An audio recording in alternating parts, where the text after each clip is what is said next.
à tous et bienvenue dans une nouvelle interview Star Academy. Vous le savez maintenant, c'est la tradition. Chaque semaine sur mon canapé, je reçois l'éliminé de la semaine précédente. Donc abonnez-vous à la chaîne pour pas rater les prochaines interviews. Cette semaine, je suis avec Margot qui est sortie vendredi dernier. Comment ça va? Bah ça va. Tu vois, j'ai le sourire et tout. Ça me l'a pas enlevé. Non, ça va, franchement. En vrai, j'ai pas encore eu le coup de mou de l'après-coup parce que bah, c'est vrai que depuis que je suis sortie, il se passe des choses. Ouais. Déjà, je retrouve ma famille, je retrouve mes potes. Et puis, je vois tout l'amour qu'il y a derrière. Donc, franchement, ça fait chaud au cœur, ça fait du bien. Et puis, comme aussi, bah, il se passe plein de choses. Tu vois, je fais des interviews comme avec Ouais. toi. Je suis encore dans la spirale du truc. Donc, j'ai pas encore eu le moment où je me suis posée et où j'ai eu le temps de réaliser un peu tout ce qui m'était arrivé. Donc, pour l'instant, c'est que de la good vibe et on reste là-dessus. Est-ce que t'as mangé des sushis à la fin du prime? Parce que j'ai vu que c'est ce que t'as dit à Nikos quand il t'a dit de quoi t'as envie. Envie de sushi. Très bien. Ouais, c'était trop bête, mais faut savoir que vraiment, les sushis, c'est mon péché mignon. Mm. Genre, je pourrais en manger, je pense, tous les jours sans jamais m'en lasser. Donc, c'est une chose à savoir. Et du coup, non, en fait, bah, en fait, il y a Raconte-moi les coulisses. Comment ça se passe? Qu'est-ce qu'on mange? Est-ce qu'on mange des petits sandwichs? Qu'est-ce qu'on mange quand on sort? Bah, après, je pense que chacun a ses envies. Moi, j'avais vraiment des envies de sushi, mais il y a eu une petite galère. Le truc, c'est qu'en fait, le Uber Eats, il est jamais arrivé. Ah, d'accord. Du coup, bah, j'ai pas eu de sushi. Mais en soi, franchement, j'étais tellement KO. Je suis restée au moins 2-3 heures à parler avec mes potes, donc, enfin, ça va, quoi. Ils étaient venus sur le prime? Ouais, ils sont venus sur le Prime et du coup, j'étais contente que ce soit avec eux que je me retrouve pour la sortie, tu vois, parce que c'est des gens avec qui je suis très très proche et qui m'ont vu dans mes débuts et tout, donc franchement, c'était carrément drôle, tu vois, d'être avec eux. Qu'est-ce qui te manquait le plus quand t'étais dans le château? Un truc de la vie quotidienne. À part les sushis. Les sushis. Non, vraiment, frollo. Bah, j'avoue qu'honnêtement, j'ai pas trop eu le temps de ressentir un manque. Franchement, parce que on était tellement stimulés et ce qu'on vivait était tellement dingue que j'ai pas trop eu ça, à part peut-être la dernière semaine où j'ai eu un petit coup de mou. Mais sinon, je dirais. Parce que ma famille, mes potes, j'ai l'habitude d'être loin d'eux avec les saisons, donc ça va. Mais peut-être, ouais, en fait, c'est bête, mais ouais, les fast-food, c'est des trucs tout bêtes, mais ouais, ça, c'est un truc. Mais- Ça a un peu manqué. En vrai, c'est bien que le seul truc qui t'ait manqué, c'est le fast-food. Ouais, et c'est les vraiment sushis. bête. Ou alors, j'avoue, peut-être, ouais, aller boire un verre dans un bar avec des potes. Peut-être qu'il y avait ce truc-là où, ouais, de faire des rencontres, mais franchement, c'était minime. On n'avait pas trop le temps de penser à ça, je crois. T'as dit que t'as eu un petit coup de mou la dernière semaine. Mm. Quand je regardais le live ou les quotidiennes, j'avais l'impression, peut-être que je me trompe et tu me le dis, mais que tu sentais un peu que c'était ta dernière semaine. Ouais, bah, en fait, la première semaine, quand j'étais nommée, j'étais vraiment dégoûtée. Parce que c'était le début, on était en plein dans l'euphorie, et puis j'avais rien montré du tout. Et donc l'idée de partir, c'était pas possible. D'ailleurs, j'étais dans le déni. Pour moi, je partais pas, tu vois. Et en fait, après, chaque semaine, en fait, j'avais compris à ce moment-là le niveau de l'émission, tu vois. Et du coup, dans ma tête, je me disais, moi, je vais pas rester longtemps, c'est pas possible, tu vois. Même si moi, je voulais y croire. Et donc, chaque semaine, je me disais, bon, bah, je vais être nommée, je vais être nommée. Et je l'étais pas. Tu vois, je l'étais pas, je l'étais pas, je l'étais pas. Et pendant tout ce temps, j'ai vécu des trucs de fou, du coup. Mon premier duo avec Zazie, la chanson pour mon papa, mon tableau chanté dansé. Et donc, quand j'ai été nommée après tout ça, bah, j'étais en mode, waouh, franchement, j'ai vécu des trucs de fou, donc ça va. C'est pour ça que j'ai tout de suite bien accepté. Parce que je me suis dit, bah, franchement, pas de regret déjà à ce stade-là. Je pensais partir avant. Et après, ouais, là, c'est autre chose. Hein. C'est l'instinct, c'est l'intuition, c'est des croyances un peu spirituelles et tout qu'on fait que moi, je suis très attachée aux signes et à tout ça. Et je peux pas l'expliquer, mais je sentais que, tu sais, j'allais partir. Et c'est comme s'il y avait un truc qui bloquait ma tristesse. Parce que c'est comme si on me disait, t'inquiète, tu vas partir, mais sois sereine. Et moi, j'étais en mode, ouais, mais non, parce que moi, je veux rester.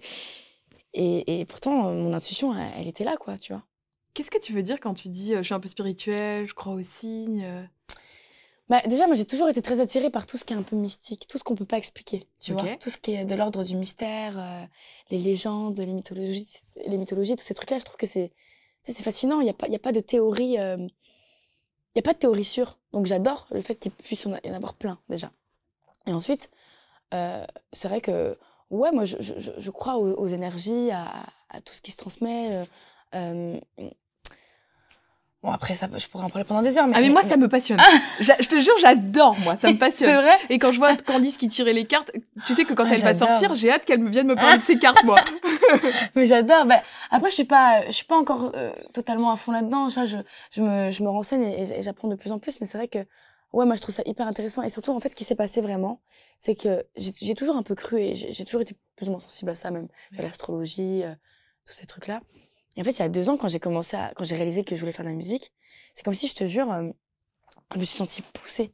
J'ai eu l'impression que tout se dessinait à moi, que tout s'offrait à moi, que je faisais les bonnes rencontres au bon moment, que je poussais les bonnes portes au moment où il fallait, que tout était fluide, tu vois. Alors que moi, je sais pas par où commencer, tu vois, mais j'ai mis un pas et des gens te tendent la main, et après tu fais un deuxième pas. Et je sais pas, ça avait du sens. Et en fait, j'ai commencé à comprendre qu'il fallait que j'y croie. J'ai tiré les cartes pour la première fois aussi à 2 ans. Et c'était tellement en rapport avec ce que je croyais, et les ors miroirs, et les significations. Et j'étais en mode, mais tout est aligné, tu vois. Je me disais, mais c'est fou.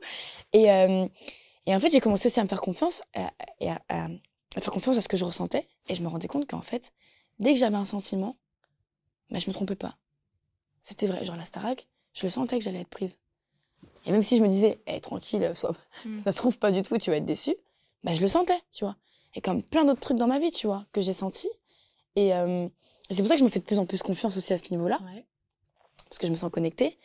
Et pour moi, voilà, j'ai un ange gardien, je me sens protégée, je suis persuadée que j'ai des guides et qu'il y a une force plus forte que ce qu'on voit, en fait, qui est là, tu vois. En tout cas, c'est ma philosophie et c'est ce qui fait que moi, ça me permet de me sentir bien, tu vois.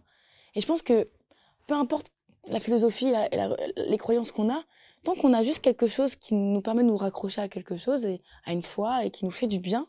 C'est quoi ton signe astro? Tu sais que c'est un truc qu'on me demande super souvent dans les interviews. J'ai plein de gens qui me disent demande-leur leur signe astro. Bon, je vais pas le demander à tous, mais toi, comme tu me parles des énergies, je trouve que c'est rigolo de te demander. Bah grave, je suis vierge. Ok. Et tu trouves que est-ce que tu te retrouves dans ton signe? Moi, j'y connais rien du tout. Mais est-ce que tu te retrouves là-dedans? Je sais pas, parce que j'ai l'impression que je me reconnais pas dans tout, je crois. Mais après, il paraît qu'il y a 2 vierges, tu vois. T'as la vierge sage et la vierge folle. Moi, je pense que je suis plutôt du côté de la folle, tu vois. La vierge un peu déjantée. Un peu déglinguée, un peu déglingo. mais j'ai quand même une forme de sagesse en moi. Mais non, je me trouve quand même dedans. Ce côté où je crois qu'on se prend beaucoup la tête, tu vois. On analyse beaucoup, on est beaucoup dans le mental et tout ça, tu vois. Si, quand même, ça va. Hein. Je sais pas, vous en pensez quoi, vous? Hein, bah écoute, dites-le dans les commentaires. Est-ce que vous trouvez qu'elle a le profil de la Vierge? Il y a des experts en astro, dites tout ce que vous pensez. Je suis pas encore pro, mais ça m'intéresse, donc je veux grave voilà, savoir. allez, thème astral dans les commentaires. Quand tes petits camarades sont rentrés au château, ils ont trouvé une lettre que tu avais écrite, c'est Axel qui l'a lue, où tu as dit, attends, je l'ai noté pour ne pas dire de bêtises, vous êtes de belles personnes, ne laissez pas la compète prendre le dessus. Qu'est-ce que tu voulais dire avec ça? C'est un petit message de bienveillance. C'est juste plutôt par anticipation, dans le sens où on est un groupe hyper soudé depuis le début, tu vois, on se kiffe, on est hyper bienveillant. Et forcément, ça reste une compétition. Et pour moi, plus l'étau va se resserrer, plus des gens vont partir, et plus on pourrait rentrer dans la compète. Mais ce qui est même pas mal ni bien en soi, c'est normal, c'est une compète, tu vois. Mais ce que je voulais dire par là, c'était surtout rester bienveillant. Tu vois, ne laissez pas la compète prendre le dessus sur vos émotions ou sur vos réactions entre les gens, quoi, tu vois. Vraiment, je pense, gardons le groupe soudé qu'on est depuis le début et l'amour et que le meilleur gagne, quoi. Mais que, voilà, parce que le stress des évals, c'est vrai que c'est pesant. Et je pense qu'au fur et à mesure des semaines, c'est de plus en plus pesant parce que le stress se fait ressentir parce que forcément, à la fin, il reste que les meilleurs, tu vois. Et c'était plus dans ce sens-là de, malgré tout, tenez bon, quoi, et restons dans la paix, quoi. On veut pas la guerre, nous. Et tu l'as écrit quand, cette lettre? Je crois que je l'ai écrit la veille. Ok. La veille. Je me suis demandé s'il y avait d'autres gens qui étaient là quand tu l'avais écrite, si tu l'avais écrit en secret, comme ça, dans un petit coin. Non, j'étais toute seule, je crois. Après, je crois qu'Axel a capté et j'avais dû lui dire, je la pose là, au cas où tu leur diras. Mais c'est marrant, elle a beaucoup fait parler, cette lettre. On dirait presque une lettre d'adieu, ou c'est horrible, et moi, je l'ai pris comme ça, hein. Mais non. Non, c'est que... je sais pas si... Ah, mais tiens, ça, c'est une exclue. Je sais pas si les gens sont au courant, mais je peux le dire, normalement. Ouais. Je sais pas si les gens savent, mais dans les toilettes du château, il y a plein de mots. De mots? Et il y a plein de mots qu'on laisse, en fait, que les gens ont laissé depuis toutes ces années. Vous taguez les toilettes? Moi, je savais pas ça, tu vois. Et du coup, j'ai trouvé ça fou. Mais ouais, dans les 2 toilettes du château, il y a des mots qui remontent à la première saison de la Starac. Ou des gens... Alors, il y a des conneries, il y a des trucs super drôles. Alors, attends, raconte-moi, qu'est-ce qu'il y a écrit dans ces toilettes? Alors, il y a un truc qui est très drôle, parce que du coup, franchement, tu le vois tout le temps, quand t'es assis. C'est le premier truc que tu vois parce qu'il est en face de toi sur la porte et il y a écrit un truc du genre même sur le plus beau trône du monde, on est toujours assis que sur son. Derrière. Exactement, pour être poli. Et qui a écrit ça? Je sais pas. D'accord. Si l'auteur se reconnaît, qu'il n'hésite pas à se manifester dans Il les se commentaires. lance, on veut savoir. Toi, t'as écrit quoi alors dans ces toilettes? Moi, j'avais écrit à la première semaine. J'avais écrit avec tout mon amour, si je ne reviens pas. J'avais signé Annick. Parce que, je sais pas si tu le sais ou pas, mais bon, du coup, j'étais la babose, hein, voilà. Ça, on le sait. Mais j'étais surnommée aussi Annick. D'accord. Parce que, pas tout le temps, mais il y a eu un moment, ouais, parce que, bah, tu sais, dans le truc de wapa, belou, wap, et tu sais, j'étais grave dans ce truc, bah, écoutez, les gars, moi, je suis arrivée, j'ai vu un peu de lumière, et je me suis dit, bah, pourquoi pas faire une petite partie de Diabolo? Tu sais, j'imitais un peu Annick, et tu sais, j'étais vraiment ce cliché un peu, tu sais, de la meuf baba cool et tout. Du coup, il m'appelait Annick, donc j'avais signé Annick, et j'avais, et après, on avait écrit je vous aime, et on avait écrit Louis et Margot, tu vois. Je vous aime, on avait signé Louis et Margot à ce moment-là. Ah là là. Ah là là, qu'est-ce qu'elle dit? Alors là, tu me fais une transition toute trouvée. Là, je te le dis. Tu me fais une transition toute trouvée. Je tends la perche, attrape-la s'il te plaît. Hein, chope cette perche. Ça me fait rire. Merci beaucoup. Elle est là. Louis, quand il est venu ici, évidemment, qu'est-ce que je lui ai demandé? Je lui ai dit, bah alors attends, s'il y a eu un petit truc avec Margot, et il m'a dit, elle en parlera à la sortie. Qu'est-ce qu'elle dit? Et bah Margot, elle a dit qu'elle en parlera avec Louis. D'accord, donc vous en parlerez ensemble? Non, en vrai, il y a rien de foufou, mais je sais que ça a suscité beaucoup d'émotions. Oui. Mais peut-être qu'on en parlera ensemble, ce sera marrant. Mais non, en vrai, juste, on s'est grave kiffé. En fait, on avait une énergie hyper commune avec lui. Donc, moi, j'ai eu... En fait, au tout début, j'ai eu... Alors, j'ai eu une peur quand même. Je me suis dit, comme on a une personnalité, on a une forte personnalité, lui et moi, et qu'on a un peu cette même énergie d'ambianceur, etc., j'ai eu un peu peur que du coup, tu sais, on trouve pas notre place mutuellement. Ok. Tu vois, que peut-être l'un prenne plus de place et que, tu sais, parfois, c'est ça qui arrive dans un groupe, c'est que quand il y a des énergies qui sont similaires, et ben, parfois, il y a des gens qui, on a du mal à trouver notre place, du coup. Et j'ai eu un peu peur de ça, et en fait, pas du tout. Pas du tout parce que, c'est trop cool. En fait, je pense il me mettait en valeur autant que je le mettais en valeur. Et du coup, on se taquinait tout le temps, on était hyper proches, on tapait des barres. Moi, j'adorais l'ambiance qu'il mettait et donc ça a matché direct, en fait. Ça a matché dès la première fois que vous vous êtes vus dans la petite semaine de prépa avant le Prime? Ouais, et ben justement, c'est dans cette semaine de prépa-là où, dès le départ, je me suis dit, waouh, cool, ok, c'est cool d'avoir quelqu'un comme ça. Et c'est dans cette même semaine-là où j'ai pu aussi me dire, j'espère que ça va le faire et tout quand même, parce que moi, je voulais ni bouffer les gens de par mon énergie, je voulais ni, tu vois, être celle qui prend tout l'espace, parce que moi, c'est important pour moi que les gens existent, tu vois. Et puis moi, je fais pas exprès d'être qui je suis, tu vois. Mais je veux en aucun cas que des gens ne puissent pas s'exprimer parce que moi, je prends de la place, tu vois. Donc moi, c'était hyper important. Et en même temps, par rapport à Louis, je voulais pas non plus me sentir en dessous et pas trouver ma place parce que lui, déjà, prenait de la place. Et en fait, bah non, ça a grave matché. Et puis, on a eu ce duo en commun qui était tellement logique, finalement, tu vois. Et donc, dès le départ, on est arrivé en mode, c'est mon poteau, quoi. Ouais, ça a bien matché. Ouais. Il y a une petite tradition ici, c'est que le candidat qui était avant toi laisse un message aux futurs candidats qui viennent à sa place. Ah ouais? Donc la semaine dernière, c'était Victorien qui était à ta place. Il savait pas que ça allait être toi qui allait être là. Donc il t'a posé une question sans savoir que ça allait être toi. Ah, c'est marrant. Je te montre la question et tu J'avoue, j'ai pas regardé encore. Et bah comme ça, t'auras la petite surprise. Je te montre la question. Hop. Avec sa tête. Celui qui prend ma place. C'est très confortable, hein. Franchement, tu peux venir en paix. Alors moi, j'avais une question pour toi. C'est qu'est-ce que t'as pensé de moi la première fois qu'on s'est vu au plateau? Ah, ça me fait rire parce que c'est la moule qui prend la place de l'huître, quand même. Mais vous n'avez que des surnoms, parce qu'attends, on va en parler des surnoms après. Alors, qu'est-ce que t'as pensé la première fois que t'as vu Victorien? Je t'avoue que c'est très drôle que ce soit lui qui ait posé la question, parce que tu te doutes bien que quand j'ai dit sur les réseaux « Je reçois Margot, est-ce que vous avez des questions ?» Il y avait 2 questions. Une question par rapport à Louis et des questions par rapport à Victorien. C'était sûr. Et tous les gens sur les réseaux me disaient « On a vraiment hâte de voir ce qu'elle va répondre à la question de Victorien. » Ah là là, et c'est les mecs qui m'attendent au tournant, là. Alors, qu'est-ce que t'as pensé de Victorien la première fois que tu l'as vu? Alors la toute première fois, du coup, est-ce qu'on peut dire que c'était la semaine de prépa avant? Parce qu'en fait, ça, Ok. je pense que tout le monde ne l'a pas forcément en tête, mais effectivement, avant que les candidats fassent le premier Prime, ils se sont déjà vus quelques jours avant pour préparer le Prime. Et donc, c'est pour ça aussi que quand vous rentrez au château, vous vous connaissiez déjà un tout petit peu, quoi. Oui, et c'est pour ça que d'ailleurs, c'est vrai que c'est souvent quelque chose qui parfois les gens, ça peut les étonner. C'est vrai que dès le premier Prime, on était déjà comme ça. Je me souviens que moi, j'avais même pleuré, j'avais dit « Ils sont trop mignons, en fait, on est déjà toussés !» D'ailleurs, au château, ils se sont bien foutus de moi à cause de ça. Peut-être à l'extérieur, je sais pas, mais parce que, effectivement, en cette première semaine déjà de préparation, déjà, tu sais, nous, on se rencontre et on sait qu'on va vivre un truc de malade. Ouais. Donc forcément, les liens sont forts. Et du coup, Vic, je le trouvais drôle et en même temps assez réservé. Tu vois, il était réservé au début et tout. En fait, je savais pas trop quoi penser parce que il avait l'air cool, il avait le smile et tout, tu vois. Et en même temps, c'était. En fait, de tous les mecs, c'était pas celui qui rigolait, enfin, qui était le plus mis en avant. Euh, donc, j'avais pas trop. Il avait une guitare, ok. Voilà, c'est tout ce que je savais. Et il avait l'air d'avoir une voix. Mais j'avais même pas entendu sa voix, en fait, vraiment. Donc, en fait, je savais pas trop quoi penser, tu vois. C'est vraiment pendant la semaine des duos alors que vous vous êtes rapprochés, quoi. On s'est quand même rapprochés. En fait, après, c'est que. Premier prime, après Victorin, moi, du coup, ça m'a vachement touchée de connaître son histoire. Et Son histoire. bah, que le mec, en fait, il travaillait avec des huîtres et il sortait de sa chambre, tu vois. Et vraiment, j'étais trop touchée. Et c'est pour ça que j'avais pleuré, d'ailleurs. J'étais touchée parce que je me dis, mais waouh, ça m'a touchée, en fait, tu vois. Parce que je me dis, le gars, il était dans sa chambre, et là, il est là.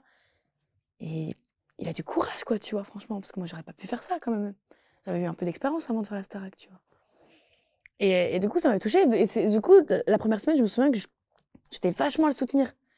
Parce que j'étais grave touchée de toutes ces prestats. Et je me disais, mais franchement, mec, c'est fou. Enfin, je me souviens qu'il y avait ce truc d'admiration et tout. Et puis après, ouais, après, il y avait nos affinités qui ont fait qu'on était un peu moins ensemble et tout. Et comme tu dis, ouais, la semaine des binômes, c'est à ce moment-là que, paf, c'est reparti et mon huître, quoi, tu vois.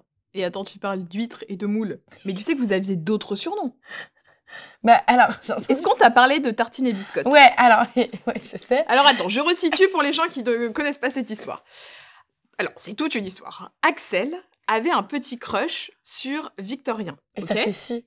Et Djibril et Axel, pour parler un petit peu de Victorien, avaient donné des surnoms et avaient appelé Victorien Biscotte. Comme ça, quand il parlait de Victorien, Victorien ne savait pas qui était Biscotte. Donc, il pouvait un peu parler de Biscotte devant Victorien, il ne savait pas qui c'était. Et toi, comme à ce moment-là, t'étais comme ça avec Victorien parce que c'était la semaine des binômes, il t'avait appelé Tartine. T'en as conscience de ce truc ou pas? Pas du tout, mais en fait, c'est pour ça que, en fait, depuis le début, ça me rend ouf parce que, ouais, Victorien m'avait parlé des pancartes dans le public et moi, j'étais en mode. Parce que Victorien, dans le public, il y avait plein de pancartes Team Biscotte. Et sa team à Victorien, il s'appelle la Team Biscotte. Ils sont à fond. Et donc toi, t'étais tartine, hein, je te le dis. Hein. C'est fou. Tu me parles de moules et d'huîtres, mais t'inquiète que les gens ont beaucoup plus retenu tartine et biscotte que moules et huîtres. Bon, je sais pas ce qui est mieux, en fait, finalement, mais plutôt fruits de mer ou plutôt... Plutôt petit-déj. Ouais, tu vois. Et en fait... Mais non, et justement, je comprenais pas, parce qu'après, on m'en a parlé, et même à l'extérieur, on me parlait de ça. Et j'étais en mode, mais attends, mais les gars, mais d'où ça vient? Et bah voilà. Bah voilà, en fait, c'est Axel, et on l'a jamais su, nous. Et Djibril. Ouais. Et on n'a jamais su qu'il nous appelait comme ça. Hein. Tu savais pas dans la maison? Mais pas du tout, c'est pour ça que je suis étonnée. Et bah voilà, ouais, je te l'apprends. J'ai jamais fait gaffe à ça. Ça fait vraiment des malins, quoi. Oh là là, et je trouve que c'est fou que ça s'est su que Axel... Tu le savais qu'il avait un petit crush pour... Ouais, il me l'a dit, il m'a pas dit tout de suite, il me l'a dit plus tard, mais je le savais. Et du coup, bah, c'était drôle, tu vois, on s'en amusait et tout. Et moi, il y a une part de moi qui me disait, oh, ça serait marrant quand même qu'il se passe un truc et tout. Mais bon. Et toi, t'as eu un petit crush ou pas pour Victorien? Non, j'ai pas eu de crush pour Victorien. En fait, le truc, c'est que on était hyper proches et la semaine des binômes, ce qu'on a vécu sous le thème de la romance et de la sensualité, ça fait que, en fait, on s'est rapprochés. Et puis c'est vrai que c'était cool parce qu'on savait que, en fait, lui, il s'en foutait. Enfin, ça lui faisait pas peur d'aller dans ce terrain-là, et moi non plus. Dans la sensualité, ouais. D'accord. Donc c'était cool parce que du coup, on savait qu'on pouvait pousser le truc et mettre toutes les chances de nos côtés. Nous, on savait qu'on n'était pas les plus grandes voix du château, que la technique vocale, c'était pas notre fort. Donc on s'est dit, bah, par contre, on a quand même, je trouve, cette sensibilité et ce truc dans l'émotion, dans le regard, dans l'interprétation. Et on s'est dit, bah, on va miser là-dessus de ouf, tu vois. Et donc, on s'en est amusé. Et puis après, du coup, c'était drôle parce que du coup, en fait, on restait parfois dans le personnage, tu vois. Ah, tu vois ce que je veux dire, ça, je l'avais pas trop en tête, d'accord. En fait, c'était un personnage qu'on s'était créé pour que ce soit crédible aussi, tu vois, pour que ce soit juste, parce que, je veux dire, pour que ce soit sincère, tu vois. Et du coup, parfois, on restait dans le perso parce que ça nous faisait rire. Et comme nos potes, ça les amusait, et que du coup, eux, ils étaient un peu aussi en mode, ouais, Victorien, bah nous, du coup, tu nous donnes du pain, ben on t'en donne encore plus. Enfin, c'est n'importe quoi, c'est pas ça l'expression. Non, mais j'ai compris, on a tous compris. Tu nous donnes du pain, c'est vrai. Non, mais c'est pas mais j'ai compris, j'ai fait comme ça. Ouais, ouais, t'as compris, tu vois. Mais du coup, nous, ça nous amuse. Ouais. Enfin, en fait, il rentre dans mon jeu, je rentre dans son jeu, les gens rentrent dans notre jeu. Moi, on adore. Et du coup, je comprends du coup que ça a créé ce truc-là, mais non, non. Et puis franchement, je pense qu'avec le groupe qu'on a, on est tellement proches que Tu sais, c'est humain, c'est sûr que c'est humain. On est t'es avec des gens dans un château. Tu peux être amené à te poser des questions, en vrai, ça peut arriver, tu vois. Mais je pense que nous tous, on s'est toujours dit, ouais, mais non. Tu y avais pensé quand même en rentrant dans le château en te disant, est-ce que si jamais Ouais. j'ai un petit crush, je pourrais me mettre en couple? Franchement, oui, j'avais pensé. J'avais pensé parce que, ouais, moi, ça fait un moment que j'ai personne, entre guillemets, dans ma vie parce que j'ai fait aussi un gros travail sur moi-même et que, franchement, depuis que je fais de la musique et que j'ai appris aussi à m'occuper de moi et à vivre seule, je suis trop heureuse et je me rends compte que j'ai besoin de personne, entre guillemets, et que si je rencontre quelqu'un nouveau dans ma vie, c'est parce que c'est un bonus, mais en vrai, je suis très bien dans ma vie actuelle comme ça, tu vois. Et je m'étais dit, mais bon, là, je rentre à la Starac, dans un château, on va être avec 13 personnes, ça va être des artistes.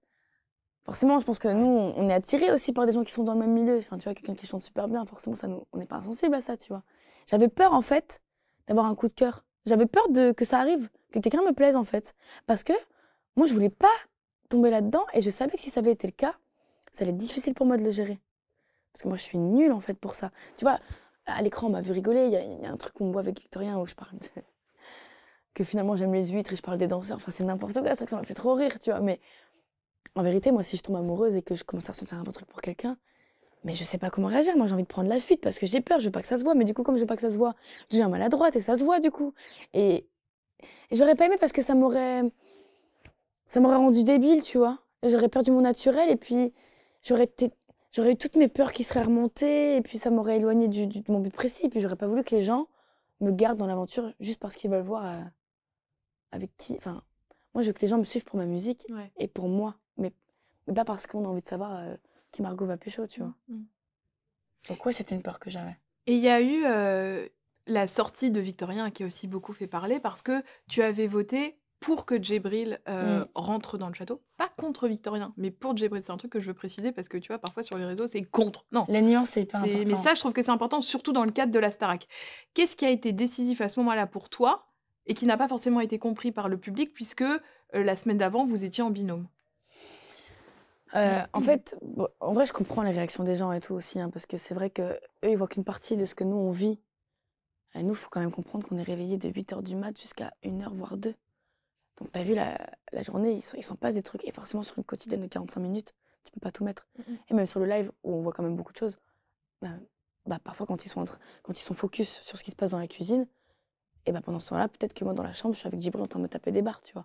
Et en fait, c'est ça, c'est que moi, Djibril, j'ai été très proche de lui dès le départ, parce que c'est vrai que tout le monde le sait, ça a été compliqué pour lui le début de l'aventure. Donc moi, mon empathie a fait que j'ai été tout de suite vers lui, parce que je voulais comprendre, et puis je voulais le rassurer, je voulais être près de lui, tu vois. Et puis après, c'est pareil, quand il a commencé à s'ouvrir et à être un peu mieux, moi, il m'a fait kiffer, parce qu'il me fait rire, Djibril, il a une énergie qui me fait super rire.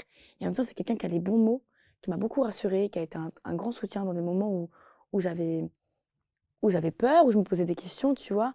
Et pareil, quand lui, il a eu des moments, mais qui ne sont pas forcément passés, c'est vrai, je pense aussi, parce que on a discuté beaucoup avec Djibril aussi, comme c'est quelqu'un de très pudique, c'est vrai qu'on a eu beaucoup de discussions pendant les temps de pause, ou hors caméra. Donc forcément, ça s'est pas vu.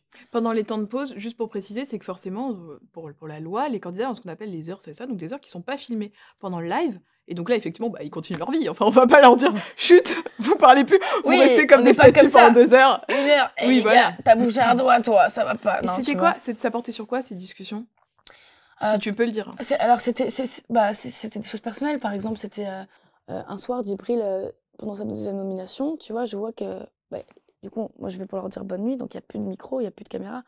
Et je vois qu'il est pas bien, donc je lui dis, qu'est-ce qui se passe, tu vois. Et là, il m'explique des choses personnelles, tu vois, qui le concernent, et ses inquiétudes et tout. Et puis, en fait, là, il y a un sujet profond, tu vois, on entame une discussion qui est vraiment profonde et tout, et on prend le temps de discuter, tu vois. Et je me souviens que cette discussion m'avait marquée parce que, finalement, en le rassurant, en le réconfortant, à moi-même, ça m'avait fait du bien.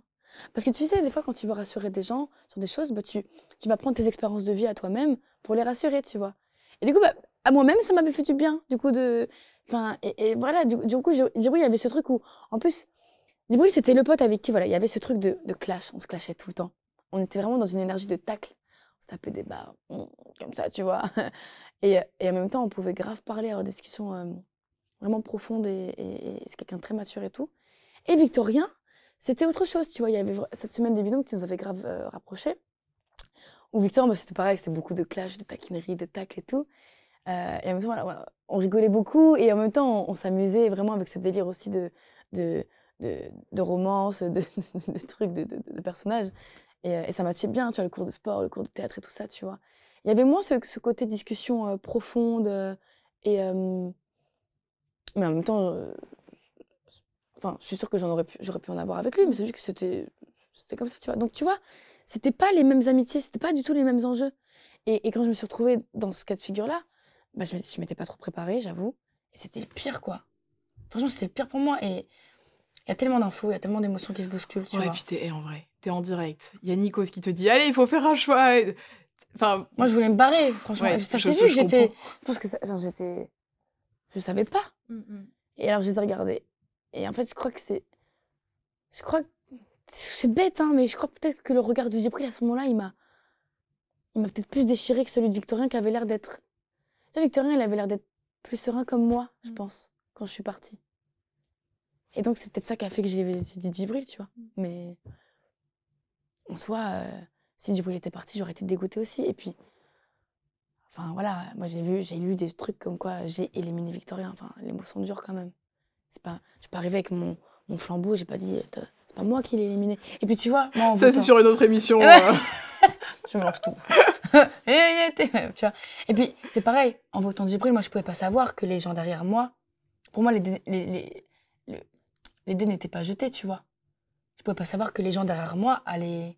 Non, mais c'est pour ça que je trouve Enfin, que c'est important de faire la tu nuance vois, de tu as voté pour quelqu'un, mais pas contre quelqu'un. Tu Exactement. vois. Je trouve que c'est important cette nuance. Exactement. Et voilà, j'en aime pas plus un que l'autre, en vérité. C'est deux personnes qui m'apportent des choses différentes, mais que j'aime d'amour, tu vois. Et voilà, fallait faire Très un choix. clair.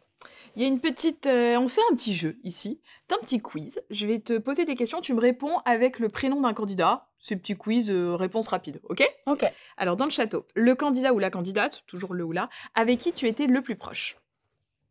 Depuis le début, hein. Tu peux me citer même si c'est Alors, oui. bah, on va dire depuis le début, parce que du coup, c'est un truc qui n'a jamais bougé. Ouais. C'est Axel. OK.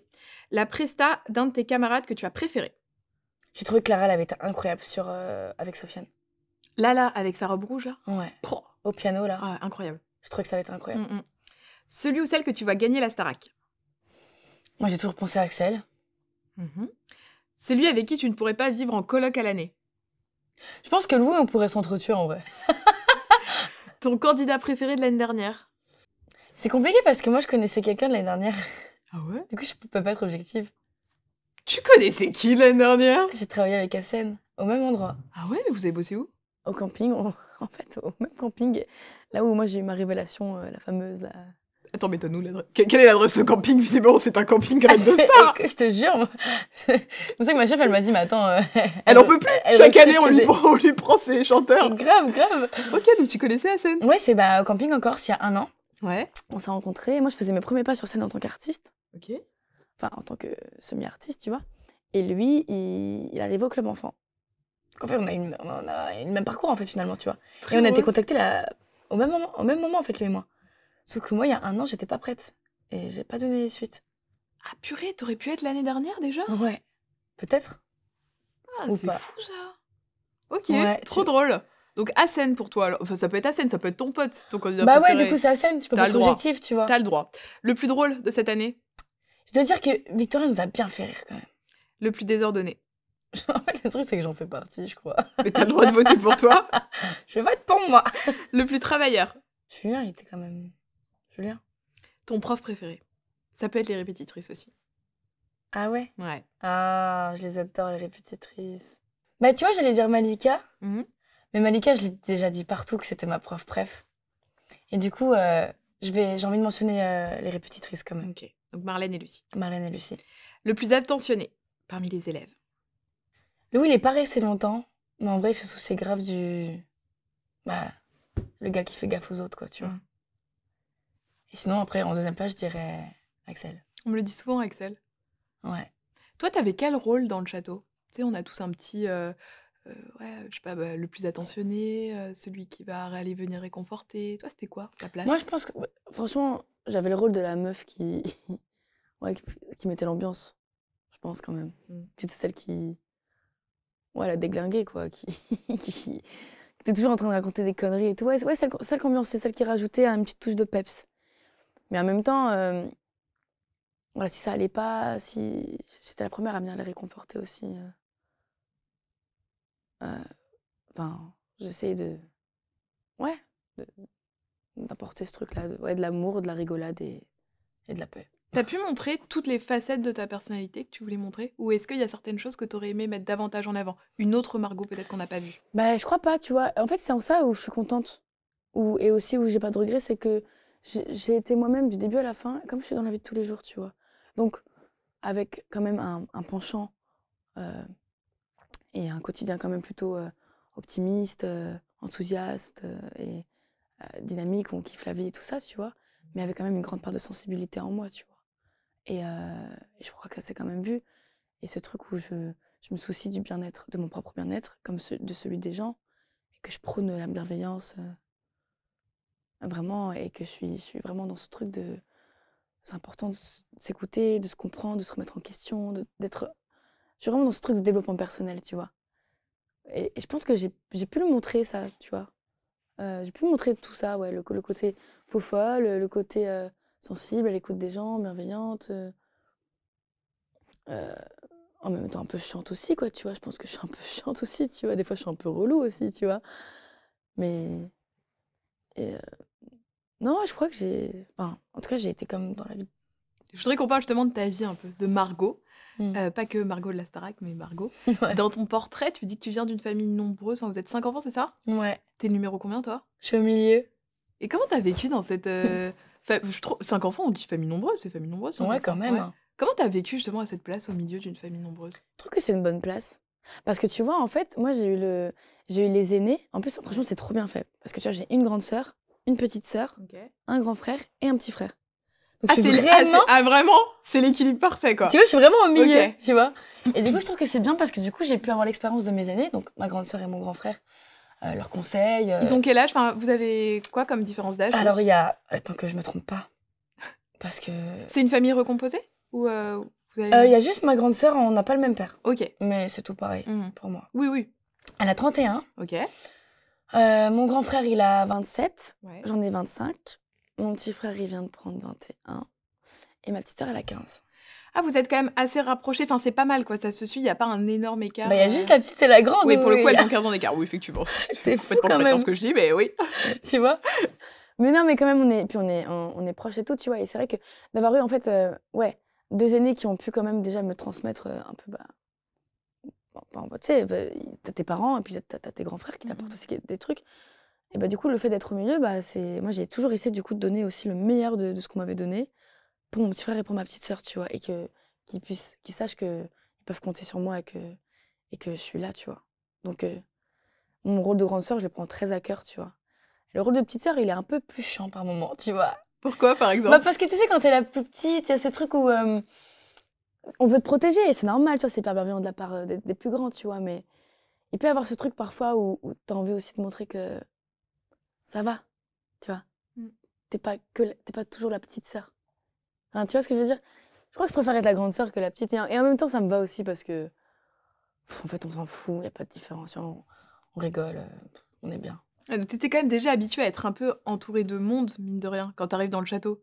Avec le fait que tu viennes d'une famille où il y a plusieurs enfants, t'es Ouais. habituée à ce qu'il y ait une espèce d'émulation C'est autour de vrai. toi. Je pense, Oui, c'est vrai. alors c'est peut-être une idée complètement préconçue, mais je pense que ça peut être plus facile, entre guillemets, tu vois, plutôt que peut-être quelqu'un qui est enfant unique et qui a jamais été habitué à vivre comme ça avec du monde, quoi. Oui, c'est vrai. Et de toute façon, j'avais conscience de ça parce que c'est vrai, comme tu dis, ouais, de vivre avec autant d'enfants dans la maison, nous, on a vécu, c'était vivant, quoi, tu vois. Entre les embrouilles, les rires, les machins, ça vit. Et puis après, c'est vrai aussi que comme j'ai été animatrice, du coup, de mes 18 à mes 23-24 ans, bah, moi, j'ai été habituée à partir de chez moi et à vivre avec des gens comme ça, tu vois, même à l'arrache, tu vois, parce que selon les endroits où t'es logé, t'es tout le temps, tu bosses avec les gens avec qui tu vis, tu vois. Donc ça me faisait pas trop peur la vie en communauté, parce que j'étais habituée. Tu dis que t'es animatrice, tu faisais quoi exactement? C'était quoi tes missions? En gros, moi j'ai beaucoup fait les enfants, et surtout la tranche d'âge 6-10 ans, parce que c'est une tranche d'âge que je kiffe. Parce que tu vois, je trouve qu'ils sont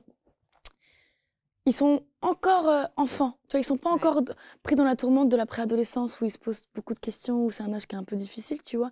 Ils sont encore insouciants et en même temps, ils sont assez grands pour que tu puisses les taquiner et leur faire des blagues. Et ils sont à un âge où ils sont vifs. Donc, je kiffais. Et en gros, l'idée, c'est que dans les campings ou les hôtels de vacances, tu sais, il y a une sorte de club enfant la journée. Donc, tu vois, donc tu fais plein d'activités. Ouais, le mini-club, tu vois.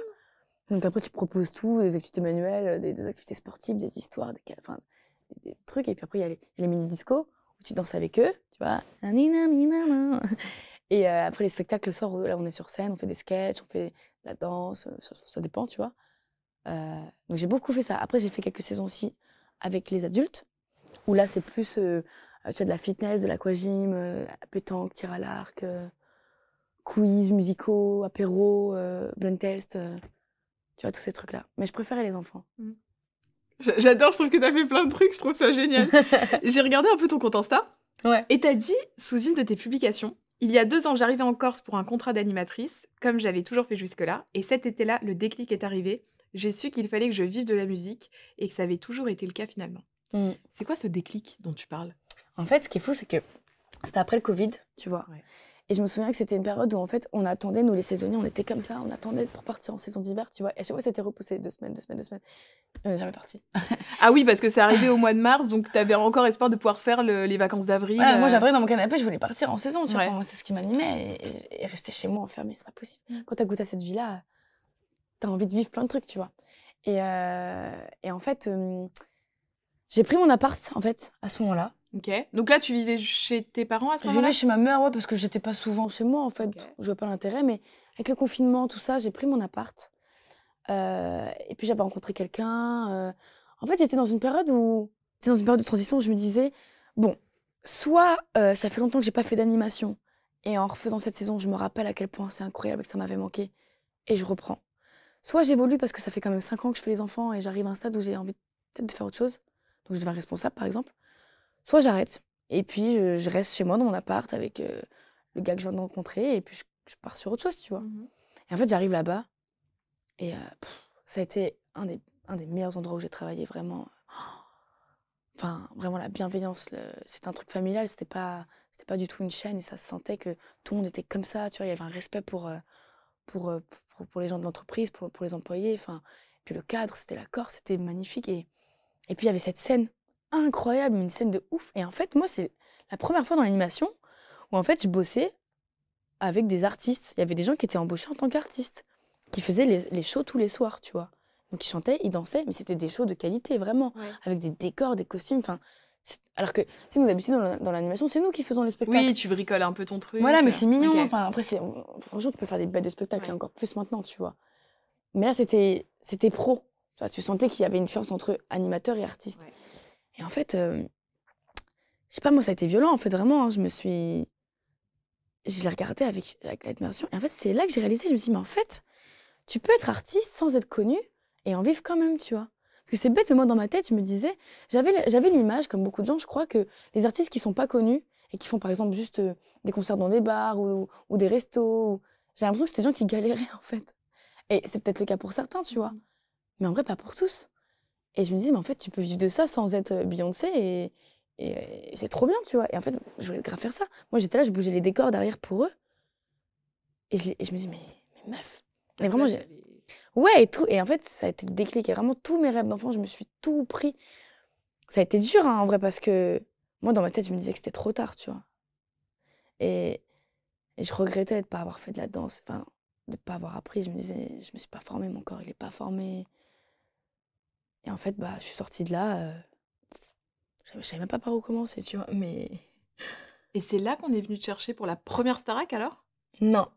C'est à quel moment qu'on te contacte pour la première, donc pour la saison passée? Et bah, c'est 1 an après. Ok. En fait, ce qui se passe, c'est qu'entre-temps, je fais mon petit chemin et tout, tu vois. Et j'ai la chance, ça, c'est ce que je te disais tout à l'heure par rapport au signe, le destin, les portes qui s'ouvrent et tout. Ouais.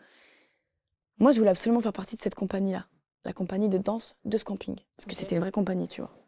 Mais en vrai, je savais que j'avais pas le niveau, tu vois. Et en fait, il y a eu un concours de circonstances qui a fait que je suis rentrée dans la compagnie l'année d'après. Ok. C'était pas du tout prévu, tu vois. Et j'ai fait mes premiers pas, en fait, avec eux. Et c'est cette même année que la Starac m'a contactée. Et c'est pour ça que j'étais pas prête parce que moi, déjà, j'étais dingue. Je me disais, mais waouh, mais qu'est-ce qui m'arrive? Là, je vais faire mes premiers pas sur scène en tant qu'artiste à l'endroit qui m'a révélée, enfin, qui m'a fait avoir le déclic. Ouais. Et j'étais morte de trouille déjà. Et j'étais en plein dans les préparatifs, en fait, de mes spectacles, des chansons, des danses. Et j'étais stressée. Et la Starac me contacte. Et franchement, c'était pas le moment, tu vois. J'étais pas prête. J'avais déjà ça qui arrivait. Déjà, pour moi, c'était fou, tu vois. C'est fou d'avoir dit non. Moi, je trouve ça fou d'avoir dit non à la Starac, mais c'est trop bien. Tu t'étais engagée sur la compagnie de danse et tu voulais aller au bout de ton truc. Ouais, parce que je pouvais faire les deux en soi. C'était mes débuts, tu vois. C'était trop d'un coup, tu vois. Mais t'as bien fait d'attendre, finalement. Ouais, franchement, je pense. Donc là, ils sont revenus vers toi cette année. Comment tes proches vivent le fait que tu fasses la Starac? Ma mère, elle est à fond. Mais ma mère, des fois, j'ai l'impression qu'elle vit plus le truc que moi. Tu vois ce que je veux dire? Bah, c'est bien. Il vaut mieux Elle ça, est tu trop vois, mignonne. que des parents, une maman qui soit peu soutenant. Pour le coup, s'ils sont à Ah, c'est fond, c'est clair. trop bien. Ah, ma mère, ça m'a vraiment beaucoup touchée. Enfin, en vrai, on a vécu des choses pas faciles dans la famille quand même, tu vois. Et ça va beaucoup mieux depuis quelques temps. Et c'est vrai que depuis que je fais de la musique, ma mère, elle est vraiment à fond. Et son soutien il est hyper important et ça me touche énormément. Donc, ma mère, elle était comme une dingue. Elle y croyait hein, dès le départ, tu vois. Et mes frères et sœurs, ils sont un peu plus discrets, tu vois. Je pense qu'ils réalisaient un peu moins. Mon grand frère, par exemple, lui, est pas du tout démonstratif. Et tu vois, ça, c'est un truc qui m'a grave touchée. C'est quelqu'un qui s'est beaucoup qui est assez détaché, tu vois, parce il se protège, tu vois, et c'est OK. Mais quand il a su que c'était bon, même, tu vois, quand ils ont tourné mon portrait, il a dit des choses hyper touchantes qu'il m'avait jamais dit, tu vois. Du genre qu'il était fier de moi et tout. Et même, j'ai vu ce qu'il avait fait, qu'il a mobilisé la boîte la plus connue de Rouen, tu vois. Il y avait Beauté Margot et tout, tu vois. C'est son initiative, tout ça m'a grave touchée. Mon petit frère, un peu plus discret là-dessus, je crois qu'il réalisait pas trop, tu vois. Ma petite sœur, voilà, je sais qu'elle est à fond. Enfin, en fait, en vrai, ils sont tous Et à à fond. l'école, est-ce que ta sœur, on lui a pas dit t'es la sœur de Margot et tout? Bah, on s'est appelé quand je suis sortie. Ouais. Je lui ai demandé et tout. Elle m'a dit, ouais, tu sais qu'il y a plein de gens qui se sont abonnés à moi sur Insta. Ah, j'adore. Trop drôle. Parce que du coup, ils sont à fond et tout. Franchement, c'est trop bien. Trop drôle. Ça me fait rire, tu vois. Parce que, en vrai, moi, j'avais peur qu'ils soient impliqués aussi là-dedans parce que on sait pas comment peuvent être les gens, mais j'ai pas l'impression qu'ils aient cherché non plus trop à s'en éloigner et surtout que j'ai l'impression qu'en fait, ils ont reçu beaucoup d'amour, tu vois. Mm. Pour ça, je suis grave contente parce que j'ai le sentiment, hein, j'ai pas. Après, je sais pas trop, mais j'ai un sentiment que les gens qui me suivent sont hyper bienveillants. J'ai ce sentiment aussi. Parce que tu vois, quand je te disais tout à l'heure, je demande un peu sur les réseaux pour savoir ce que les gens veulent savoir. Justement, ça m'aide un peu à orienter mes interviews. Et il y a eu beaucoup de gens qui m'ont dit pas de questions, juste lui dire qu'on est fier d'elle, qu'on l'adore, donne-lui beaucoup d'amour, dis-lui qu'on l'aime. C'est trop mignon. Et tu vois, ça fait partie des rares interviews où on me l'a vraiment beaucoup dit en commentaire. Pas de questions, juste dis-lui qu'on l'aime. Ouais, mais tu vois, je trouve ça fou. J'ai vraiment l'impression que ces gens qui sont derrière moi, vraiment, ils ont. Ouais, tu sais, qu'ils m'ont capté. Après, tu sais, c'est bête aussi, mais je pense aussi que bah, les gens, ils sont à l'image de ce que toi. Enfin, des gens qui t'aiment et des gens qui te suivent sont un peu à l'image de quelque part ce que tu représentes. Ouais. Et j'ai l'impression que c'est le cas et je suis fière de ça parce que je pense que ces gens-là, ils ont cerné, tu vois, ce que j'avais à leur offrir et ce que je suis. Donc ça me fait grave plaisir parce que faut pas être dans la haine. Tu vois, là, je vois que depuis que je suis rentrée, je vois que. Tu vois, il y a des commentaires hyper méchants sur Candice, tu vois. Et en vrai, ça me fait de la peine parce que je trouve que ça sert à rien. Faut pas rentrer là-dedans. Et faut pas que chaque fois qu'il y ait quelqu'un qui parle de la Starac, ça sert à rien de trouver un coupable. Il n'y a pas de coupable, tu vois, c'est le jeu. Et n'alimentons pas la haine contre qui que ce C'est soit. une émission, tu en vois. vrai. Qu'on soit d'accord, pas Ouais. d'accord, c'est une émission. C'est C'est ça. un truc bienveillant, on chante, on danse. C'est bien, je pense que c'est bien que tu le dises. Ouais, voilà, j'en profite pour le dire. Pas de haine, s'il vous plaît. On Non, mais chante, vraiment. on danse, on est content, quoi. Ouais, et parce que tout le monde mérite sa place, Candice aussi. Et puis, tu vois, je serais restée, peut-être qu'on aurait dit la même chose de moi. Enfin, en fait, ça sert à rien. Vraiment, ça sert à rien de rentrer là-dedans. Je suis tombée sur YouTube sur un petit single que tu avais fait. Enfin, un petit single, hein, qui s'appelle Quand tu danses, c'est ça? Ouais. Question. Est-ce que tu as envie de danser un peu plus? Parce que tu sais ce que je me suis dit? Je me suis dit, oh, elle serait super sur Danser avec les stars. Ah. Est-ce que ça te dirait? Franchement, si un jour on me propose. Parce que tu danses un peu quand même, comme tu as fait ta compagnie de danse en Corse. En fait, c'est vrai que moi j'ai toujours kiffé danser, ouais. J'ai Ouais. toujours aimé ça et tu vois, c'est ce que je disais, moi quand petite, j'aurais aimé faire plein de trucs, mais voilà, famille de 5 enfants, pas le budget, tu vois. Du coup, bah, je kiffe de ouf et dans l'animation déjà, il y avait déjà cette partie danser et tout que j'adorais et je me souviens que les gens, à chaque fois, sur scène, quand j'étais sur scène, ils me disaient « Ah, c'est fou, vous avez une énergie, vous avez un truc. » Donc déjà, c'est les gens, quand j'étais animatrice, qui ont commencé à me faire prendre conscience qu'il y avait peut-être un truc, tu vois. Et après, ouais, dans la compagnie de danse, après, j'ai plus chanté que dansé quand même. Mais forcément, j'ai appris à mieux utiliser mon corps quand même. J'ai appris à prendre conscience un peu plus de certaines choses, de l'espace, etc., tu vois. Et ça a confirmé que je kiffais de ouf la danse. Donc c'est vrai que mon niveau, quand même, en danse ces dernières années, il a augmenté. Sans pour autant dire que j'ai pas vraiment pris de cours réguliers ou quoi que ce soit. Mais quand même, j'ai vu la différence quand même, tu vois. Et je kiffe. J'ai carrément envie de pousser le truc et tout, tu vois. Et c'est sûr que, ouais, à la base, mon truc, c'est la guitare-voix. Mais je me dis, tu vois, si un jour je fais des concerts, j'ai tellement d'énergie que, même si moi, j'adore la guitare-voix parce que ça m'apaise, justement, ça me fait du bien parce que ça me calme, tu vois. C'est doux, c'est chill. Mais je vois pas faire 1 heure ou 1 heure et demie de concert. Ah non, toi, il faut qu'on te fasse comme sur ton tableau chanter danser, là, qu'on te fasse faire le poirier, qu'on te mette la tête à l'envers. Si tu chantes pas avec le micro comme ça, enfin, quel intérêt? Quel intérêt? Je pense qu'il faut qu'il y ait de tout. Ouais. C'est qu'il y ait autant des moments doux qui me représentent où on est là avec la guitare, tranquille, que des moments où, vas-y, on danse, on s'éclate et les gens, ils sont à fond et moi, je suis là. Et ouais, parce que ça me fait kiffer. C'est quoi la suite? Qu'est-ce que t'as envie de faire? Bah, j'ai envie de sortir de mes chansons. Okay. J'ai envie de pouvoir tomber sur les bonnes personnes, que j'aimerais que les opportunités se créent, tu vois. Parce que j'écris beaucoup. Et j'en ai plein de chansons qui sont là, tu vois, et prêtes à voir le jour. Donc après, voir ce qui se passe à ce niveau-là. J'ai envie de continuer de me former, tu vois, de ne pas perdre tout ça, de ne pas perdre tout ce que j'ai appris, de continuer de... Parce que de toute façon, il faut apprendre tout le temps, tu vois. Que ce soit le chant, la danse, le théâtre, toutes les disciplines qui peuvent faire que je puisse devenir la plus complète possible, tu vois. Et ton duo de rêve, si tu pouvais choisir n'importe qui? Franchement, Ed Sheeran. Ok. Ed, si tu passes par là. Eddie. Hein, n'hésite pas, parce qu'on sait que tu regardes les interviews Starac, Eddie. En plus, on a un petit peu en commun, tu vois. Bon, je suis pas totalement rousse, mais je suis un peu cuivrée. Toi, je pense qu'il peut y avoir un petit truc pour la DA, quoi. Ça ferait une belle pochette, finalement. ouais, voilà, pour la pochette. Bon, tout à l'heure, je t'ai posé une question, enfin, je t'ai montré une question que t'avais posée, Victorien. C'est à ton tour maintenant, ta caméra est là, de poser une question au prochain sortant. Donc, ni toi ni moi ne savons qui sera cette personne, mais c'est à toi de lui poser une question. Qu'est-ce que tu retiens le plus de l'aventure de la Star Academy? On a parlé de la danse, on a parlé du chant, et le cinoche, madame. Parce que sur les cours d'expression scénique, sur les cours de théâtre, t'étais pas la dernière. Est-ce que ça te dirait ça? Bah merci pour cette question, parce que c'est vrai que tu vois, moi j'ai un souvenir quand j'étais petite, où tu vois, je me suis entraînée très longtemps dans ma chambre à faire des interviews, mais genre dans un yaourt anglais, j'étais là, je me prenais pour Kristen Stewart, yeah, you know, n'importe quoi. Ah, donc des interviews en anglais finalement? Ouais, en anglais, je sais pas pourquoi. Et en français des fois, mais surtout en anglais. Ok. Et donc en vrai, j'ai longtemps... Enfin, je sais que être actrice, c'est un truc qui m'a toujours plu. Et donc en vrai, je me dis que si c'est pas le chant, ou si ça peut être les deux, je suis là. Bah écoute, trop bien. Trop cool d'en avoir parlé. Je suis ravie. Pierre Ninet, Jonathan Cohen, Adèle Exarchopoulos, tout ça, enfin je suis là quoi. N'hésitez pas. Bon, merci Margot, c'était super de passer ce moment avec toi. Ça m'a fait plaisir. T'es ici ce que t'étais dans le château. Donc souriante, joviale, et vraiment c'était très très chouette. Est-ce que tu veux rajouter quelque chose? Déjà, je voudrais te dire merci à toi aussi, ça m'a fait plaisir. Et puis t'es hyper bienveillante, donc ça fait plaisir d'avoir quelqu'un comme ça. Et bien sûr, je voudrais faire un gros bisou à toutes les personnes qui me suivent et pour tous les messages que je lis depuis que je suis rentrée. Tout l'amour, toute la bienveillance, vraiment. Gardez cette bienveillance, s'il vous plaît. Parce que c'est vraiment ça, je pense qu'il faut qu'on diffuse partout, tout le temps, pour nous et pour le monde. Donc voilà, merci infiniment. Je vous fais des gros bisous. On espère que cette interview vous aura plu. Je vous mets les réseaux sociaux de Margot juste là, les miens juste ici. Dans les commentaires, tous les liens de ce dont on a parlé, le clip, bref, vous retrouvez tout. Et puis, vous nous dites dans les commentaires ce que vous en avez pensé. Merci Margot pour tout ça. Merci à toi. Abonnez-vous à la chaîne pour ne pas rater les prochaines interviews. Et nous, on se dit à la semaine prochaine. Ciao!